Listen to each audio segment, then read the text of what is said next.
ఈ బంగారు కుటుంబంలో మా పేరు ఉందా లేదా? మా కుటుంబం ఉందా లేదా? మీరు ఎలా తెలుసుకోవాలి? బంగారు కుటుంబంలో మా పేరు ఉన్నట్లయితే మాకు ప్రభుత్వ పథకాలు వర్తిస్తాయా? వర్తించవా? వీళ్ళు ఒక గ్రామాన్ని గాని, లేదా ఒక కుటుంబాన్ని గాని దత్తత తీసుకుంటారు.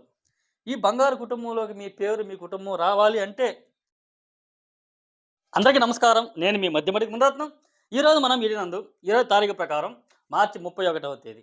ఈరోజు రకమైన అప్డేట్‌లో భాగంగా ఆంధ్రప్రదేశ్ రాష్ట్ర ప్రభుత్వం కొత్తగా P4 అనే ఒక కార్యక్రమాన్ని అయితే తేవడం జరిగింది.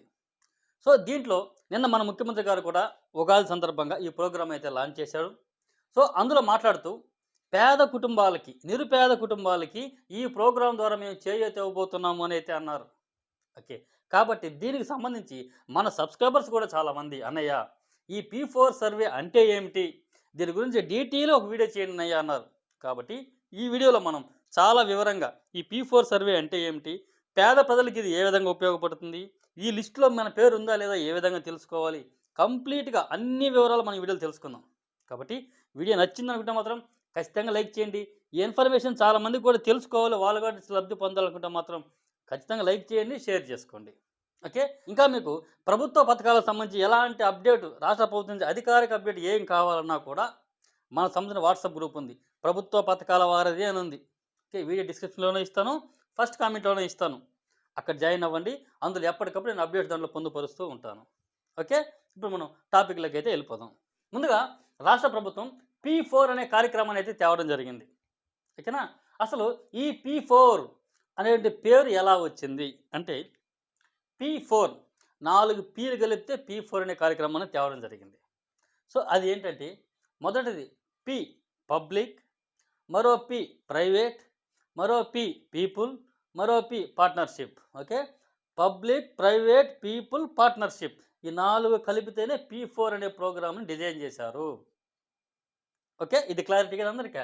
ఇది. నెక్స్ట్ దీని యొక్క ఉద్దేశ్యం ఏంటన్నయ్య అంటే రాష్ట్ర ప్రభుత్వం యొక్క ఉద్దేశం ఈ కార్యక్రమం తేవడం యొక్క ఉద్దేశం ఏంటంటే అట్టడుగున రాష్ట్రంలో అట్టడుగున ఉన్నటువంటి నిరుపేద కుటుంబాలు ఎవరైతే ఉన్నారో అంటే ఒక 20% నిరుపేద కుటుంబాలను గుర్తించడం, వారికి రాష్ట్రంలో ధనవంతులు అత్యంత ధనవంతులుగా ఉన్నవారిని 10% ఉన్నవారిని గుర్తించడం, వారికి పార్ట్నర్‌షిప్ అంటే భాగస్వామ్యం కల్పించడం. ఓకే. తద్వారా ఆ పేద కుటుంబాలని పేదరికా నుంచి బయట పడేయడం కోసమే ఈ కొత్త కార్యక్రమాన్ని తేవడం జరిగిందని రాష్ట్ర ప్రభుత్వం చెబుతూ ఉంది. ఆంధ్ర రాష్ట్రంలో పేదరికం లేని రాష్ట్రంగా చేయాలనే సంకల్పానికి ఈ రోజు శ్రీకారం చుట్టానని చెప్పి కూడా నేను మీ అందరికీ తెలియజేస్తున్నా. ఓకే. దీని ద్వారా ఇప్పటికీ సచివాలయం సిబ్బంది ద్వారా 1,20,00,000 కుటుంబాలకి రాష్ట్రంలో 1,20,00,000 కుటుంబాలకి మేము సర్వే చేయించామని చెబుతున్నారు. అందులో దాదాపు 20,00,000 కుటుంబాలని మేము సెలెక్ట్ చేసాం. ఓకే. ఆ 20,00,000 కుటుంబాలు ఈ P4 కార్యక్రమంలో లబ్ధి పొందబోతున్నారు అని అయితే అంటున్నారు. ఓకే. ఇంకా వివరంగా కూడా చెప్పుకుందాం మనం ఈ వీడియోలో. అయ్యేంటంటే ఈ P4 కార్యక్రమం వలన పేద ప్రజలకి కూడేటువంటి లబ్ధి ఏమిటి అంటే రాష్ట్ర ప్రభుత్వం అత్యంత ధనికులుగా ఉన్న వాళ్ళని 10% వాళ్ళని సెలెక్ట్ చేయబోతున్నారు. ఓకే.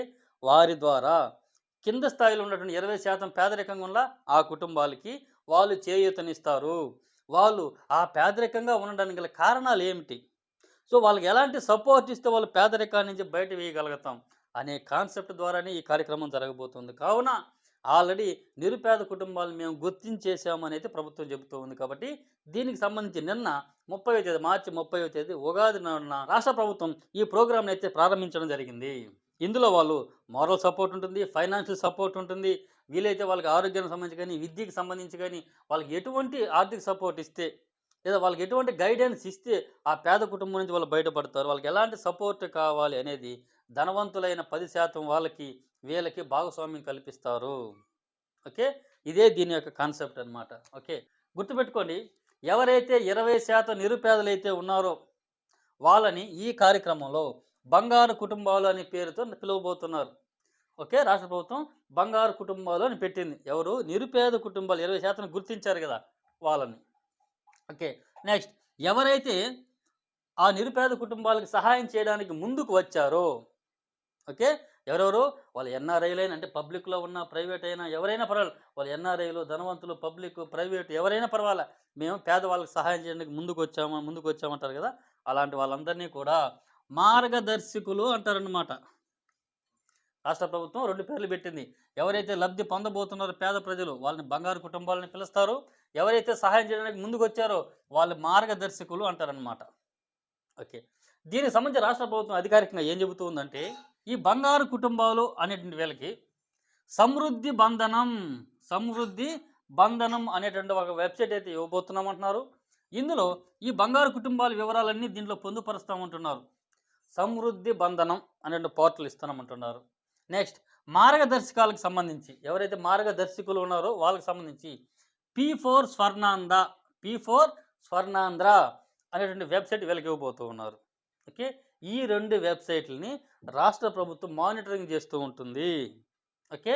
ఈ మార్గదర్శకులు బంగారు కుటుంబాలకి ఎలాంటి సహాయం చేశారో, దాని ద్వారా వాళ్ళు ఎలా లబ్ధి పొందారు, తద్వారా వాళ్ళు ఎలా పేదరికాన్ని నుంచి బయటపడబోతున్నారు, ఇవన్నీ కూడా రాష్ట్ర ప్రభుత్వం బయట నుంచి మానిటరింగ్ చేస్తూ ఉంటుంది ఈ వెబ్సైట్ల ద్వారా. ఓకే. నెక్స్ట్ దీనికి సంబంధించి దీన్ని ఏ విధంగా గుర్తిస్తారు, మేము బంగారు కుటుంబంలో మేము సెలెక్ట్ అయ్యామా లేదా మాకు ఎలా తెలుస్తుంది, ఎలా గుర్తిస్తారు అనుకుంటే, దీనికి సంబంధించి సచివాలయంలో గత ఫిబ్రవరి నెల నుంచి 2 దఫాలుగా 2-3 దఫాలుగా అయితే సర్వే నిర్వహించామంటున్నారు. ఆ సర్వేలో సిబ్బంది కొన్ని పేర్లను అయితే సెలెక్ట్ చేశారు. సో వీళ్ళు పేదవాళ్ళు అని చెప్పేసి. ఓకేనా. అందులో ఏమైనా ఆ సెలెక్ట్ చేసిన పేర్లలో ఏమైనా అభ్యంతరాలు, పలాని పేర్లు ఉన్నాయి, పలానా కుటుంబంలో ఉన్నారు, వీళ్ళు ఆర్థికంగా బాగున్నారు, అయినా వీళ్ళ పేరు ఈ బంగారు కుటుంబంలో వచ్చున్నది అని మీకు ఏమైనా అభ్యంతరాలు ఉంది అనుకుంటే, మీ ఏరియాలో గ్రామంలో అయితే గ్రామ సభ అనేది పెట్టాము, పట్టణాల్లో అయితే వార్డు సభ అనేది పెట్టాము అని ప్రభుత్వం చెబుతూ ఉంది. ఓకేనా. ఈ సభలు పెట్టాము, ఆ సభల్లో వీళ్ళు సచివాలయ సిబ్బంది ఆ లిస్టు తెచ్చి అక్కడ పెట్టి ఎవరికైనా అభ్యంతరాలు ఉంటే చెప్పండి అని కూడా ఇచ్చినట్లయితే మళ్ళీ ఒకసారి పునఃపరిశీలన చేయడం, ఇలాంటివన్నీ జరిగిన తర్వాత ఫైనల్ జాబితా అనేది ఒకటి తయారు చేశారంట. ఫైనల్ జాబితా. ఇప్పుడు రాష్ట్ర ప్రభుత్వం దగ్గర 20 లక్షల కుటుంబాలు బంగారు కుటుంబాలు ఉన్నారు కదా.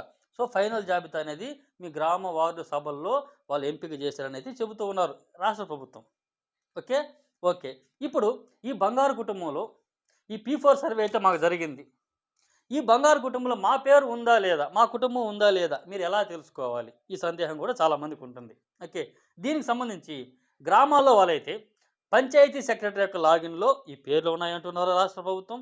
అదేవిధంగా పట్టణంలో ఉన్న వారికి అయితే అడ్మిన్ సెక్రటరీ ఉంటారు పంచాయతీలో, ప్రతి సచివాలయంలో వారి దగ్గర వాళ్ళ లాగిన్లో ఉంటుందని అయితే అంటున్నారు. ఓకే. ఇది ఇక్కడ క్లారిటీ అందరికీ. నెక్స్ట్ వీళ్ళు ఈ బంగారు కుటుంబాలు అన్నాం కదా, దీన్ని వాళ్ళు ఏ ప్రాతిపదికన ఏ అర్హతలు పెట్టి వాళ్ళు సెలెక్ట్ చేశారు అంటే, రాష్ట్ర ప్రభుత్వం ఒక 5 రకాలు ప్రధానంగా చెబుతూ ఉన్నారు. ఏంటంటే, ఈ బంగారు కుటుంబంలోకి మీ పేరు మీ కుటుంబం రావాలి అంటే మాగాని 2 ఎకరాల లోపు ఉండాలి, మెట్ట భూమి అయితే 5 ఎకరాల లోపు ఉన్న వారిని సెలెక్ట్ చేస్తామంటున్నారు. నెక్స్ట్ ఆ కుటుంబంలో గవర్నమెంట్ ఎంప్లాయీ ఉండకూడదు అంటున్నారు. ఓకే. ఆ కుటుంబంలో పన్ను చెల్లింపుదారుడు ఉండవు, అంటే ఐటీ రిటర్న్స్ కట్టే వాళ్ళు ఉండకూడదు, ఇన్కమ్ ట్యాక్స్ వాళ్ళు. అదేవిధంగా ఆ కుటుంబంలో 4 చక్రాల వాహనం ఉండకూడదు అంటున్నారు. నెక్స్ట్ ఆ కుటుంబం 200 యూనిట్ సరాసరి అంటే నెలకి 200 యూనిట్ల లోపు కరెంటు బిల్లు వాడాలి, కానీ దానికి మించి వాడకూడదు. అలాంటి కుటుంబాలను మాత్రమే ఇందులోకి పరిగణలోకి తీసుకుంటామని అయితే అంటున్నారు. 200 యూనిట్లు గుర్తుపెట్టుకోండి. నెక్స్ట్ అదే పట్టణాల్లో ఉన్న వారిలో ఓన్ హౌస్ కానీ సొంత ఇంటి జాగా లేని వారిని మేము సెలెక్ట్ చేసాము ఈ బంగారు కుటుంబాలు కానీ అయితే రాష్ట్ర ప్రభుత్వం చెబుతూ ఉంది. ఓకే. ఇక్కడ గమనించండి, ఇక్కడెక్కడా కూడా రాష్ట్ర ప్రభుత్వం యొక్క సహాయం, ఆర్థిక సహాయం డైరెక్ట్గా ఉండదు. ఓకే.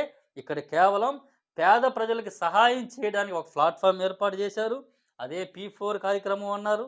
దీని ద్వారా డబ్బున్న వాళ్ళు ఎవరైతే పేదలకు సహాయం చేయాలని ముందుకు వచ్చే వాళ్ళకి వీళ్ళకిద్దరికి ఒక భాగస్వామ్యం చేసి, నేను చెప్పినట్టు పబ్లిక్ ప్రైవేట్ పీపుల్ పార్ట్నర్షిప్ భాగస్వామ్యం చేసి వీళ్ళకి ఒక వెబ్సైట్లు డిజైన్ చేసి తద్వారా ఏ సహాయాలు అందిస్తున్నారు, తద్వారా వాళ్ళు ఏ మెరుగుపరిచారు ఇప్పటికీ అని ఎప్పటికప్పుడు మానిటరింగ్ చేస్తూ ఉంటామని అయితే చెబుతూ ఉన్నారు. ఓకే. దీనికి సంబంధించి ఆగస్టులో కూడా దీనికి సంబంధించి ఎంతవరకు ఇప్పుడు డెవలప్ చేశాము, ఎంతవరకు మేము సహాయం చేశామని వివరాలు కూడా వెల్లడిస్తామని ముఖ్యమంత్రి గారు చెప్పారు. అదేవిధంగా నెక్స్ట్ ఇయర్ ఉగాది లోపు 1 ఇయర్ టైం బాండ్ పెట్టారు. దానిలో ఈ మార్గదర్శకులు ఉన్నారు కదా, వీళ్ళు ఎంతమందికి ఏ విధంగా సహాయం చేశారు అనేది ఉగాది నాడు ఎవరైతే బాగా వీళ్ళకి సర్వీస్ చేశారో, ఎవరైతే బాగా మంచి సపోర్ట్ ఇచ్చారో అలాంటి వారికి మేము సన్మాన కార్యక్రమాలు కూడా చేస్తామని నిన్న ముఖ్యమంత్రి గారు తెలియజేశారు. ఓకే. నెక్స్ట్ వీళ్ళు ఎలాంటి సహాయం చేస్తారు అంటే మనం చెప్పే ముందుగా వీళ్ళు ఒక గ్రామాన్ని కానీ లేదా ఒక కుటుంబాన్ని కానీ దత్తత తీసుకుంటారు. అలా కూడా తీసుకోవచ్చు. వీళ్ళు ఫైనాన్షియల్ సపోర్ట్ ఇప్పుడు ఆ కుటుంబం పేదరికం ఉండడానికి కారణం ఏంటి? ప్రతిభ కల వాళ్ళు ఆ కుటుంబంలో ఉంటారు. అలాంటి వాళ్ళకి ఎలాంటి సపోర్ట్ కావాలి? ఎడ్యుకేషన్ పరంగానా? లేదా ఆరోగ్య పరంగానా? ఫైనాన్షియల్‌గానా? లేదా స్వయం ఉపాధి చూపించడమా? ఇలా అన్నీ కూడా వీళ్ళ ద్వారా చేయిస్తామని అయితే అంటున్నారు. ఇక్కడెక్కడా కూడా ప్రభుత్వం నుంచి ఒక్క రూపాయి ఖర్చు అనేది ఉండదు. కేవలం మానిటరింగ్ చేస్తూ ఉంటుంది. మార్గదర్శకుల ద్వారా పేదవాళ్ళకి డబ్బులు ఖర్చు పెట్టిస్తారనమాట. ఓకే. నెక్స్ట్ దీంట్లో ఇంకొక సందేహం చాలామందికి రావచ్చు. అన్నయ్య మార్గదర్శకుల ద్వారా ఈ బంగారు కుటుంబాలు లబ్ధి పొందినట్లయితే, ఈ బంగారు కుటుంబంలో మా పేరు ఉన్నట్లయితే మాకు ప్రభుత్వ పథకాలు వర్తిస్తాయా? వర్తించవా? ఓకే. ఇది చాలామంది సందేహం ఉంది. ఎందుకంటే రాష్ట్ర ప్రభుత్వం చాలా క్లారిటీగా చెబుతోంది. ఈ P4 సర్వేలో కేవలం మీకు సహాయం చేసేవాళ్ళు ప్రైవేటు, పబ్లిక్ వ్యక్తులు. ఓకేనా?